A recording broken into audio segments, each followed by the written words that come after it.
بعض احباب سیدنا علی شیر خدا کو، امام حسن کو، امام حسین کو، یہ دوسرا علمی نکتہ ہے، ایک مغالطہ واضح کرتا چلوں، جب ان کے لیے علیہ السلام کا لفظ استعمال کرتے ہیں، کیا علیہ السلام، تو اس پر بھی اعتراض ہوتا ہے۔ اس حدیث کو میں پہلے مکمل کر لوں تو یہ نکتہ بھی سمجھا دیتا ہوں۔ تو سیدنا علی شیر خدا کو آقا علیہ السلام نے اس موقع پر فرمایا انت منی وانا منکا، اے علی تم مجھ سے ہو، تو مجھ سے ہے اور میں تم سے۔ اور یہ میں نے کامل سند کے ساتھ مضمون بیان کر دیا، یہاں کامل سند سے پورا مضمون بیان کیا، وہاں اس جملے کو درج کیا انت منی وانا منکا، علی تو مجھ سے ہے اور میں تجھ سے۔ اسی ضمن میں عرض کر رہا تھا کہ وہ بات کہ بعض احباب کو یہ نکتہ بھی سمجھ نہیں آتا کہ اہل بیت اطہار کو، سیدنا علی شیر خدا کو، امام حسن کو، امام حسین کو، ان سب کو علیہ السلام یا علیہ السلام کیوں کہا جائے۔ ایک بات یاد رکھ لیں، اہل سنت کی جمیع کتب، حدیث کی، شرح حدیث کی، تفسیر کی، فقہ کی، تصوف کی، تفسیر کی، ائمہ تفسیر کی، سینکڑوں کتب اٹھا کے دیکھ لیں، آج کی نہیں، میں 1200 سال کی تاریخ علم کی بات کر رہا ہوں۔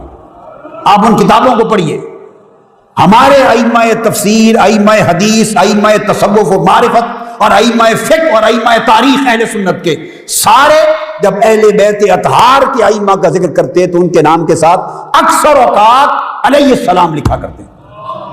ہم سب کی کتابیں بری پڑی ہیں اس ٹائٹل کے ساتھ۔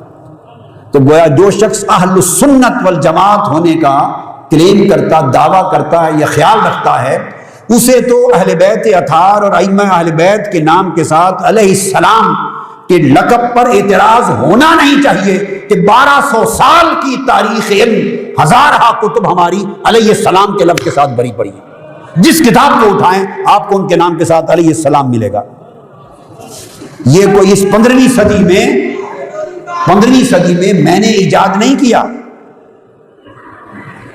یہ قاضی ثناء اللہ پانی پتی کی ساری تفسیر مصری اٹھائیے، ائمہ اطہار اہل بیت کے لیے، مولا علی المرتضیٰ حسنین کریمین کے لیے علیہ السلام لکھتے ہیں۔ آپ شاہ ولی اللہ محدث دہلوی کو اٹھائیے، علیہ السلام لکھتے ہیں۔ آپ حضرت مجدد الفسانی کو اٹھائیے، علیہ السلام لکھتے ہیں۔ آپ امام جلال الدین سیوطی کو پڑھیں، علیہ السلام لکھیں گے۔ آپ امام قرطبی کو پڑھیں، آپ امام رازی کو پڑھیں، امام خازن کو پڑھیں، امام بغوی کو پڑھیں، امام فخر الدین رازی تک اوپر چلے جائیں، امام طبری تک چلے جائیں۔ ائمہ حدیث کو پڑھیں، آپ امام کشیری کو پڑھیں، امام سلمی کو پڑھیں، آپ جتنے ائمہ کو پڑھیں اہل سنت میں جو اتھارٹیز ہیں، وہ ائمہ اطہار اہل بیت کے لیے یہ ٹائٹل علیہ السلام کا تواتر کے ساتھ لکھتے چلے آئے ہیں۔ اس پر کبھی اہل علم کے ہاں اختلاف نہ تھا۔ یہ 1500 سال کے بعد اب اس دور میں جا کے اختلاف شروع ہوا، اور یہ اختلاف خارجیت کا اثر ہے۔ اب یہاں دو باتیں اور عرض کر دوں۔ ان کو علیہ السلام کہنے پر اعتراض ایک مسلمان کو کیسے ہو سکتا ہے؟ ایک مسلمان کو کیسے ہو سکتا ہے کہ وہ مسلمان ہر دوسرے شخص کو، نیک ہو یا بد، مومن ہو یا فاسق، متقی پرہیزگار ہو یا گناہگار، مسلمان جب دوسرے شخص سے ملتا ہے تو وہ اس کو کہتا ہے السلام علیکم، تم پر سلام ہو۔ وہ جواب میں کہتا ہے علیکم السلام، تم پر سلام ہو۔ ارے تم پر سلام ہو تب بھی جائز ہے، ہم پر، مجھ پر سلام ہو تو آپ کے ہاں تب بھی جائز ہے، اور حضرت علی اور حسنین پر سلام ہو تو ناجائز ہو گیا۔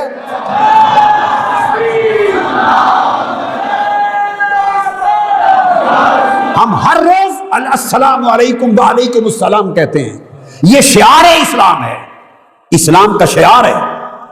اور پھر شریعت کا قاعدہ کلیہ ہے کہ اگر کوئی شخص کسی غائب شخص کا آپ کو سلام کہے، غائب شخص کا کوئی سلام پہنچائے تو سنیے آپ جواب کیا دیں گے؟ آپ کہیں گے وعلیکہ وعلیہ السلام۔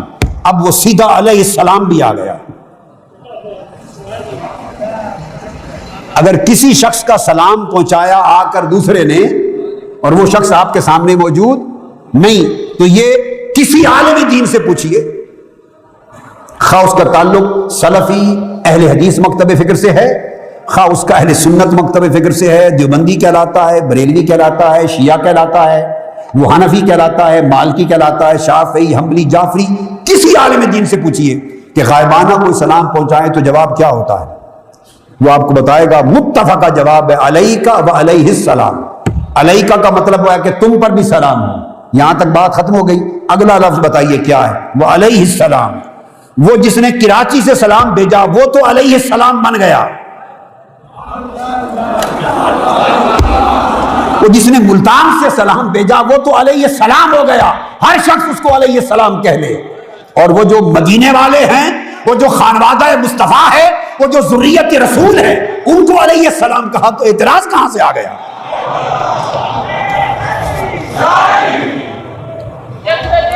آگے سنیے، پھر ہر شخص نماز پڑھتا ہے، ہر شخص نماز پڑھتا ہے اور تشہد نہیں ہوتا اس وقت تک جب تک آپ حضور پر سلام نہ بھیج لیں۔ اب وہ کہتے ہیں بعض احباب کی سمجھ میں جو مغالطہ ہے، وہ کہتے ہیں حضور علیہ السلام کو تو علیہ السلام کہہ سکتے ہیں، انبیاء کو کہیں، مگر آئیے نماز سے پوچھیں کہ کس کس کو کہہ سکتے ہیں؟ اور ذرا نماز سے پوچھتے ہیں، یہ تو پانچوں وقت پڑھی جانے والی نماز ہے، اس کا تو کوئی انکار نہیں کر سکتا۔ ہم کہتے ہیں تشہد میں السلام علیک ایھا النبی ورحمۃ اللہ وبرکاتہ، سلام ہو آپ پر یا نبی صلی اللہ علیہ وسلم، اور اللہ کی رحمتیں اور برکتیں ہوں۔ جب یہ کہہ چکے تو آقا علیہ السلام نے تلقین فرمائی جب مجھ پر سلام بھیج چکو تو اس کے بعد کہو کیا؟ السلام علینا وعلی عباد اللہ الصالحین، اب ہم پر بھی سلام ہو اور حضور کی امت کے سب اولیاء و صالحین پر سلام ہو۔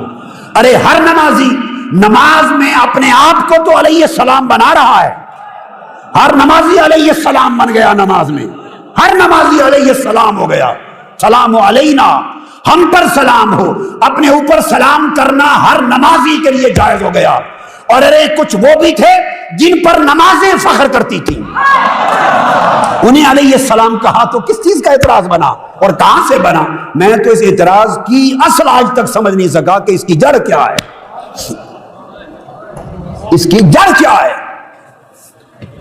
حتیٰ کہ دوستو اگر کافر لوگوں سے آپ کی ملاقات ہو، غیر مسلموں سے، کیا اجتماع میں غیر مسلم بیٹھے ہوں اور مسلمان بھی ہوں تو انہیں بھی جب جائیں تو پھر بھی سلام کہنا واجب ہے، مگر کلمات ہوگی السلام علی من اتبع الہدی، آپ میں سے جس نے ہدایت کی پیروی کی اس پر سلام ہو، تو ہر ہدایت کے پیروی کرنے والے کو بھی علیہ السلام بنا دیا۔ تو ہدایت کی پیروی کرنے والا تو علیہ السلام بن جائے، اور جن کے وجود سراپا ہدایت ہیں اور منبع ہدایت ہیں، جن سے ہدایت کی نہریں چلی، ہدایت کے دریا چلے، اور جن کے قدموں سے ہدایت کے سمندر بہ گئے، اور کائنات انسانی نے جن کی دہلیز سے ہدایت لی، وہ علیہ السلام نہ ہوئے؟